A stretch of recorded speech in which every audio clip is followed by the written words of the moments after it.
All right, I'm going to do a walk and talk update today. I'm at the end of the week. I wanted to do a little bit of a progress report. I'm going to switch it to the front camera so you have something to look at other than me for this walk. So let's get that going. So we're on one of the local heritage roads here. It's a bit of a gray day, but we're in the spring now and the roads are starting to firm up. It means we can go on these heritage roads more easily. They get pretty soft and mucky right after the snow melts, but we've had a fair bit of wind and sunny weather that's helped to dry things out. There's still some muddy tracks. They haven't graded them yet, but yeah, it's nice to be able to go exploring out in the country of PEI. So let me give you a little update on where I'm at with my work this week.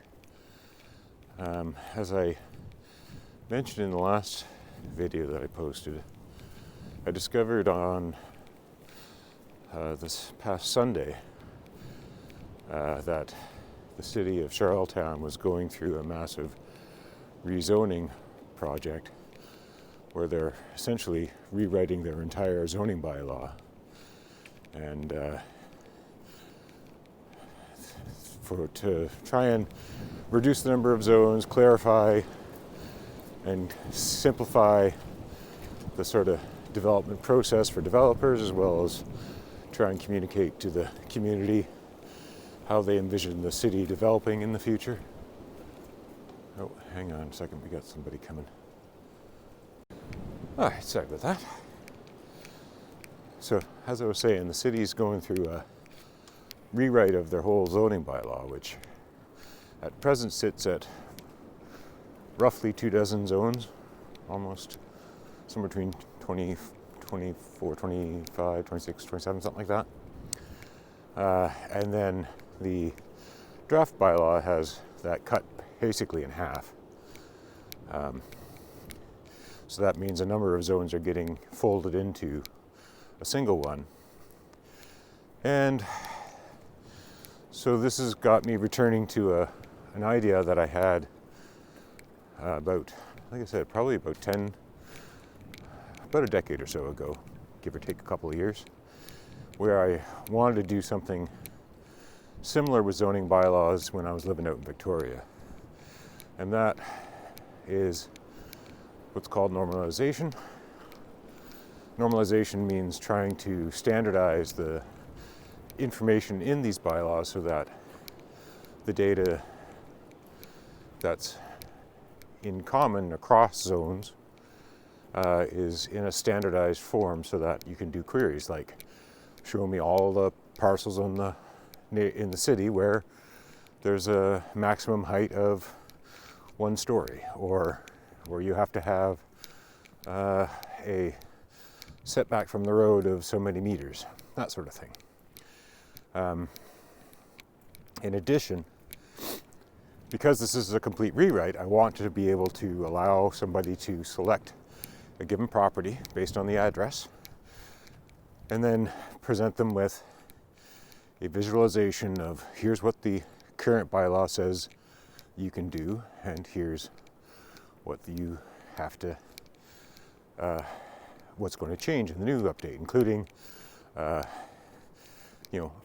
fancy bit will be if I can put spatial changes on the map exactly, or be able to provide a 3D sort of perspective view to really visualize the differences between the current and the draft bylaw. I also want to be able to do some neighborhood analysis to, visualize how is a neighborhood, its current zoning versus future zoning, and how that's going to change.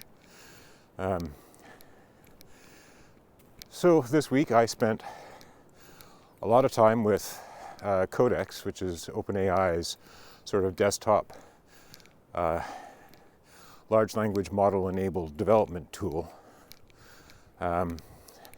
extracting all of the text from both zoning bylaws, give or take a couple of chapters, and extract them into a standard set of document structures so that I've got the same types of fields, the same types of codes for uses and measurements and that sort of thing. And now, at the end of the week, I think I've got a pretty good first draft. I'm sure there's going to be some issues, and especially with the draft zoning bylaw, it's still very much in a draft state, so there are technical errors in the document. I certainly discovered a few as I was trying to parse it, but I'm very close to the point now to be able to import both of these sets of documents into a database table and tie them up to their respective zoning maps. So that'll be the work I work on next week, is just pulling the data in. I might have to do some corrections as I get really into the details of things, but I've gone over both zoning bylaws right now. I've done a visual, at least raw data analysis of comparing the PDF to the actual text content that I've pulled out. And I think I've got every section and clause properly exported. The next step will be seeing that I've got the actual numerical data. But again, I believe that's all been done for me by the large language model with maybe a few minor adjustments. I should be able to make some pretty speedy progress on the mapping side of things and being able to tie it in. So I do have a pretty accurate version of the draft zoning map. I will have, hopefully sometime this next week, the actual zoning maps, the current one and the draft one, as well as the parcel layer and the street network as it comes from the city. I was told by the planner that it takes roughly 10 days for them to kind of process that. So hopefully I'll get that and I can actually plug it in. But in the meantime, I do have draft copies for myself that I've pulled out of the zoning bylaws, which I demoed in my last video about this. So I've got some testing spatial layers that I can do at least do some of the most of the heavy lifting, and then once I get the actual map data, it's just be a matter of importing them and linking to them as opposed to my own sort of hacked versions. So we've got, I think by the, I've made pretty remarkable progress. This is one of the things I really wanted to talk about on this walk, was just how I've gone from having ideas but never being able to either find volunteers or certainly not to be able to afford to hire people to staff up the full skill sets that I need to be able to do this work, to now, and this is really only something that's fully come to fruition because of tools like Codex and Claude Code, which for the Windows side of things has only been out for the Codex desktop for Windows has only been available for the last, I think it was early March that it first came out. The Mac version was available for a few months before that, I believe, but I don't have a Mac. I'm a Windows user currently. So that was one of the limitations. Before that, the only real way to interact with these models was either through the web-based chat or the command line interface, which I hadn't really played with, just other than some initial testing that didn't really work the way that I wanted. But again, that was probably partially user error. So now I feel like I've got, for the cost, I am paying for the pro subscriptions right now for OpenAI's set of models, as well as I just got a subscription to Claude's, for Anthropic's Claude's models, partly because I was running out of tokens on the OpenAI one, and I didn't want to jump up from roughly $20 some odd a month to $200 some odd a month. That is the next level for OpenAI. I didn't need that many more tokens, so I'm using this as a chance to kind of kick the tires on both models, both professional models as well as both development platforms, and to get a better idea how these two work. So for the cost of about roughly $50 a month, I have enough tokens that can pretty much occupy my time full time and have under my direction the equivalent of a human project manager, business analyst, coding architect, QA reviewer, debugger, essentially a full software team from top to bottom. The only limitation right now is my own ability to keep up to date and ensure that the directions I'm given are being followed in the way that I want, and that the outputs are matching a quality level that I want. And I'm quickly developing a new set of best practices for using these tools. I have done a series of videos.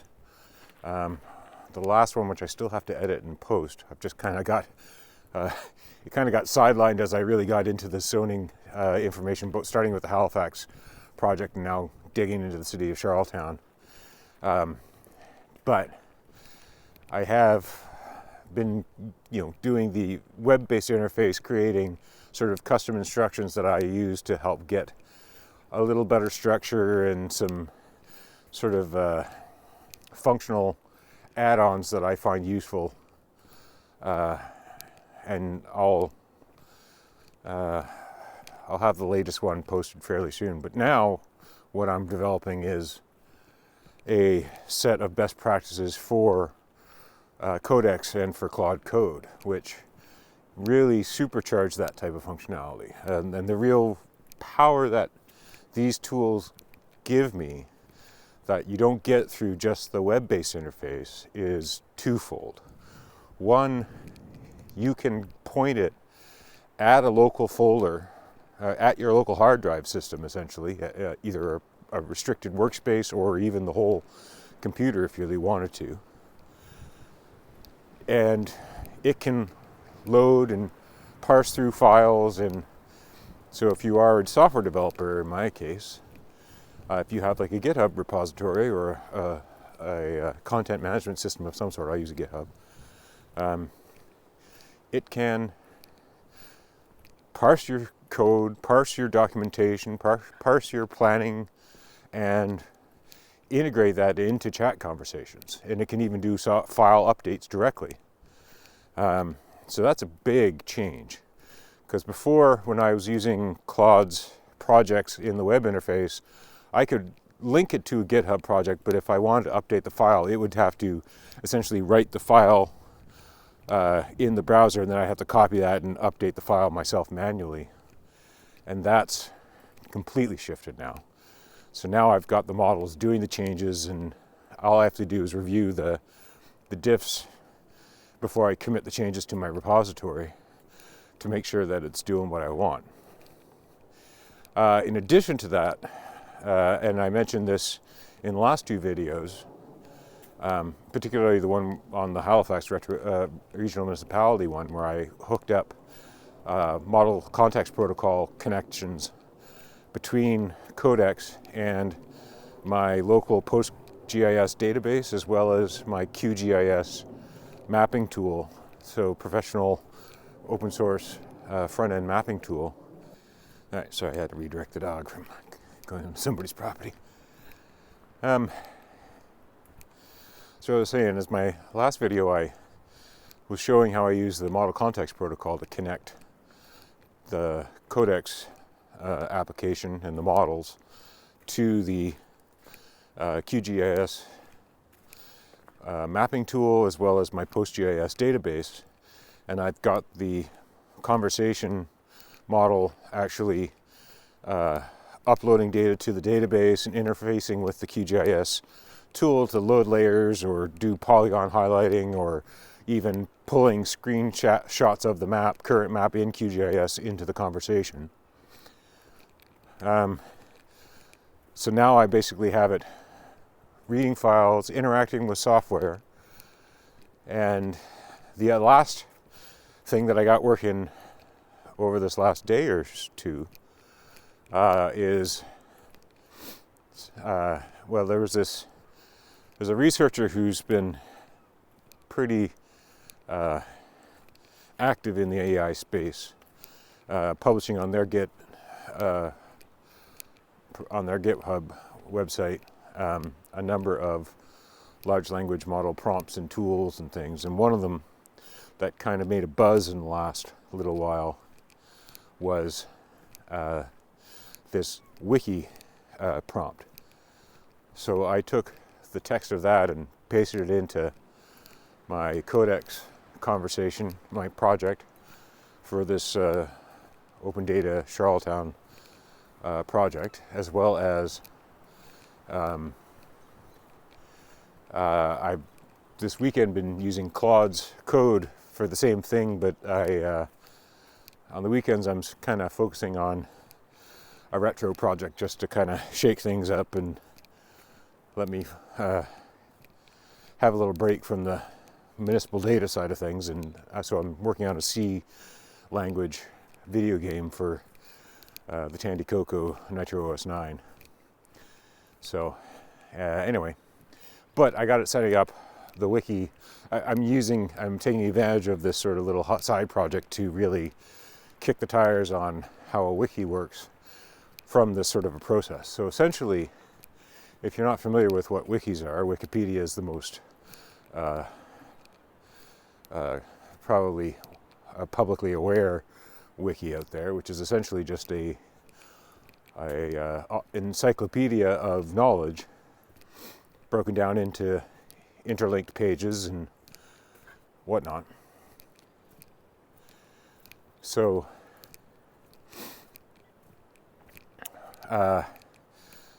what this prompt does is it trains the model to configure the project to create this folder structure of wiki. Well, I'm using Markdown documents. You could use anything really. It doesn't even have to be a Markdown folder structure. You could use a database if you really wanted to, if you got the NCP connection. Like I could actually have this go right into my Postgres database. But I wanted to kind of focus on the simple side of things and push it where I can, and then maybe I'll reevaluate and try a database structured wiki at some point. But it's really neat. It's essentially helping to fix the one real flaw that the biggest flaw that exists with these with Codex and Claude Code tools, where it's still very conversation based, but there's no real way to structure your conversations, and in fact you're kind of punished to try and keep a large amount of work all within a single conversation, because just the way that large language models work, every time you go to the model and say, give me your next response, it takes the entire text of the conversation to that point and feeds it back into the model. And the way that these interfaces work is there's a input and output token cost. So your subscription only allows you to spend so many tokens, and generally the tokens that you give it are discounted. The ones that it generates are more expensive, but there is an overall limit so that both within a certain window, which I think both OpenAI and Anthropic use the same 5-hour window. OpenAI may use 6. I'd have to go back and check. But in either case, the amount of tokens that you burn through is heavily tied to a couple of things. One, specifically which family of models you're using. So in my case, I'm using Opus 4.7 for Anthropic and ChatGPT 5.5 now. Most of this week I was using 5.4, but OpenAI on Friday morning released their latest model, so I switched to that. The other setting that it really affects how many tokens you burn through is the sort of models, I'm not sure what the term is off the top of my head, but effectively there's like a reasoning strength, and it starts at low, medium, high, then there's like extra high, or there's about 4 or 5 settings for both models. And the higher the reasoning level, the more tokens you're going to burn through. So I needed to take a break as I climbed the hardest part of this trail. So, as I was saying, the models burn more tokens. The more advanced models, the newest models will burn through tokens more than previous models. Well, those tokens will cost more. And then the reasoning level, which again, as I said before, was low, medium, high, extra high. I can't remember what the highest levels are, but it's usually 4 or 5 options. And the more reasoning you give it, the more tokens it's going to burn through. So I have been working on the medium, so like the second to bottom level. When I was using ChatGPT 5.4, and I changed that for 5.5 down to the low level, just to see what sort of comparison I get. Partly out of just sheer trying to ration my tokens, because I know that the cost for using the latest model is about twice the cost per token than 5.4. The positive side of 5.5 is that it should spend overall significantly less tokens than 5.4, or even apparently in comparison to Opus 4.7. So I switched that over. As soon as 5.5 came out on Friday, I switched over to the low model, and I didn't really notice a difference, so I'm definitely going to stick at the lowest reasoning setting.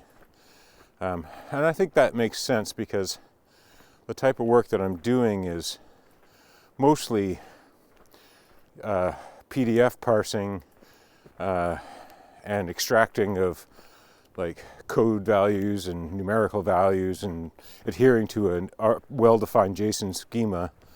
So it's all pretty routine stuff. So I think that's definitely an area I want to kind of understand a little more, which is, when do you need to bump up to a higher reasoning model?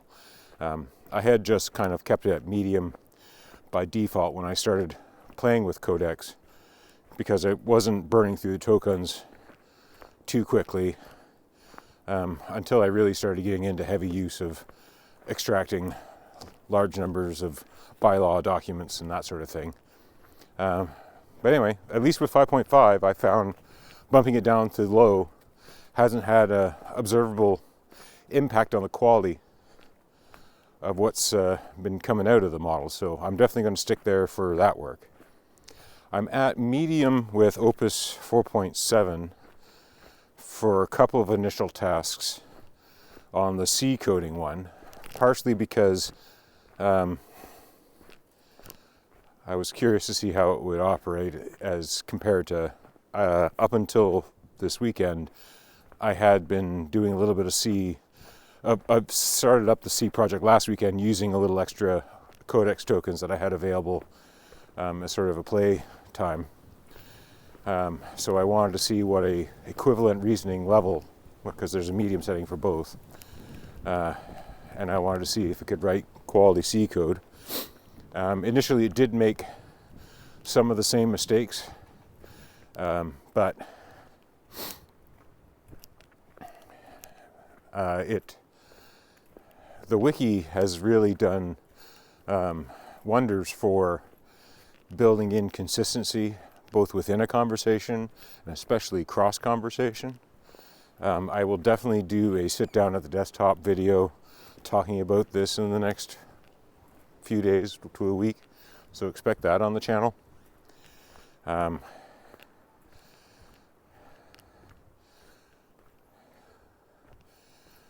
it's fascinating.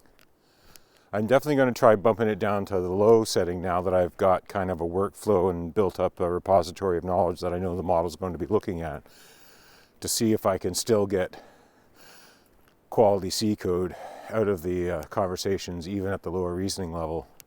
Now that we've got sort of some foundational template source code, as well as, like I said, the wiki, which is has a whole page dedicated to like learned lessons, and there's another one about the sort of idiosyncrasies of this particular flavor of C. Oh,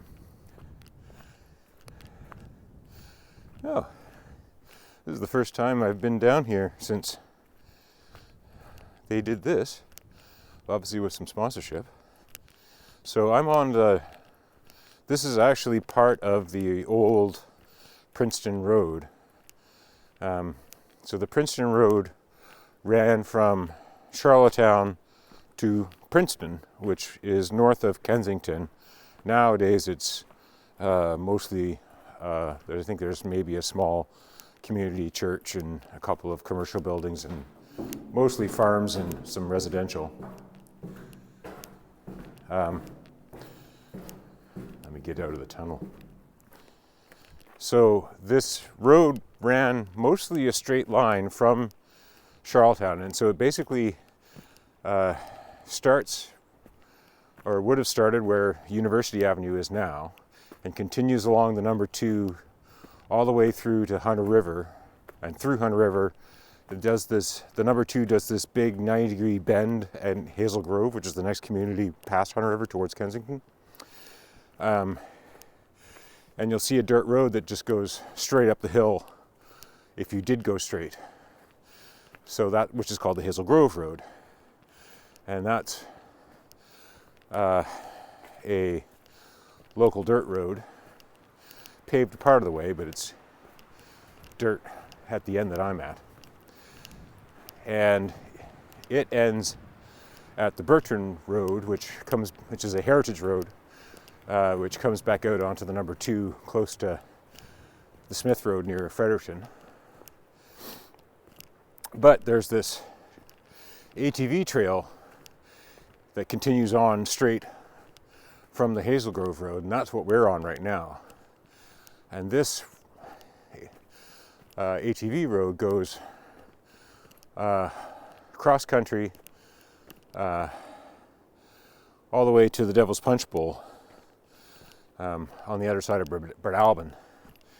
And then the road would continue on. There's probably, it still exists in either heritage road or trail form for most of the way to Princeton, although there are a couple of exceptions. Once you get past the Devil's Punch Bowl, I think you have to get close to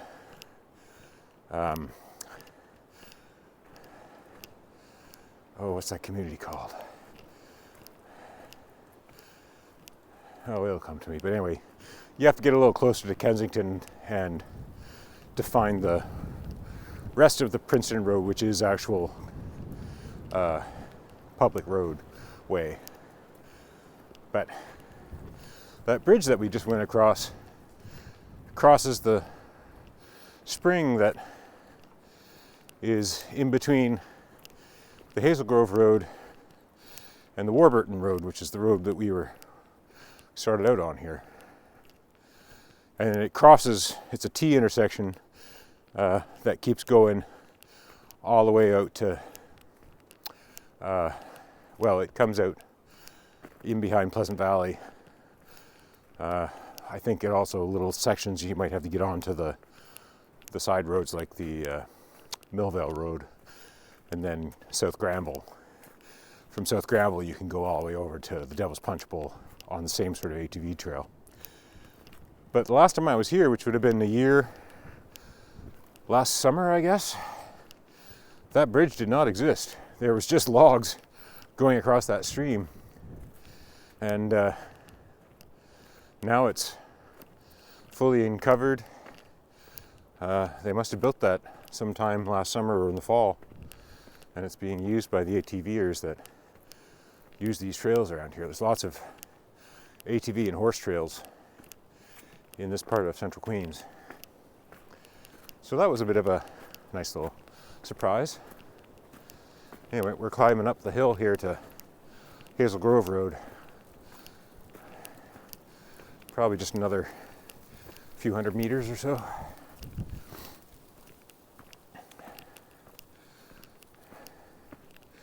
We're trying to get a good walk in before the rain comes this late afternoon.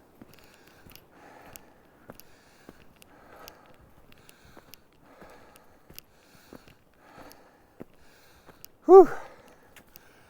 So I hope you enjoyed this little walk and talk journal update. Here, I'm going to switch the camera around. All right, I'm going to wrap it up here, but thanks for tuning in. Just let me kind of give you a weekly update. Like I said, the next desktop-based video I'll be doing is one where I talk about wikis, I think, and this new wiki approach, and a lot of the positives of using such a setup for any type of project. The combination of getting file access, being able to run things at the terminal and communicate with applications directly like databases and web-facing or desktop-facing applications, and then this ability to create wikis of project-based knowledge turns these large language models into a platform that either an individual like myself can use to really supercharge their abilities. Like, I can do the work of a handful of people of a lot of different skills now, just simply by crafting the right instructions and overseeing the output that the model does, just to make sure that everything stays on track and the project gets flushed out with the right amount of detail and functionality that I'm looking for. This totally changes how software development works. And I'm sure in larger corporations, people are discovering this. My interest is trying to, one, flex my development muscles, really get a good feel of what it is that I can do with these tools, but also build up a repository of knowledge that I can then go and hopefully consult with interested parties of all types, whether it's private or professional or public. But certainly because I have this real interest in municipal governance and governance in general, my sort of short-term goal is to, once I've got this first visualization tool of the zoning information for the city of Charlottetown. I was at one of the open houses this week, and I've got one of the planners interested in, at least I'm going to put on a presentation for some of the technical staff and planners once I have this working in a more demoable form, which again, I anticipate by the end of next week I'll be pretty close, if not fully there. Certainly from a being able to display and do queries through either chat conversation or through QGIS, I'll be ready within the next week. And then it's just a matter of building a web-based interface on top of that same database. And then ideally pushing it up into the cloud so I can take it around and do demos either in person or over the web for anybody who's interested, as a way to try and one, spread knowledge of what these tools can do, but two, hopefully generate some income for myself so I can keep funding this passion project I have of, again, my long-term goal is to get every law, every bylaw, every piece of regulation, of policy, spatial data, tabular data that's available from any public source or nonprofit source that I can find. Again, focusing on the Atlantic provinces here in Canada, just to keep myself kind of sane, unless of course I can find somebody who's willing to pay for me doing the same sort of effort on their specific region. But the goal is to bring this all into a central repository of knowledge that's agent connected, so that anybody can ask questions and do analysis on not just within a region but cross-regional, to help either educate themselves or identify issues with various different data sources or processes, and to spread good ideas as far and wide as possible. That's how I see these tools being used for public information.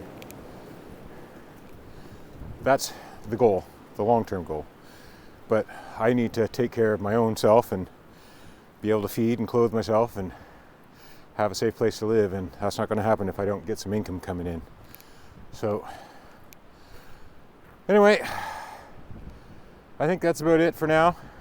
I'm up here at the top of Hazel Grove Road, and we're going to head back down, and that'll be our big walk for the day. So how far did we go on this talk? We are at 3.5 kilometers, so this is going to be a good 7K walk. All right, thanks for watching, and I will see you next time. Bye-bye for now.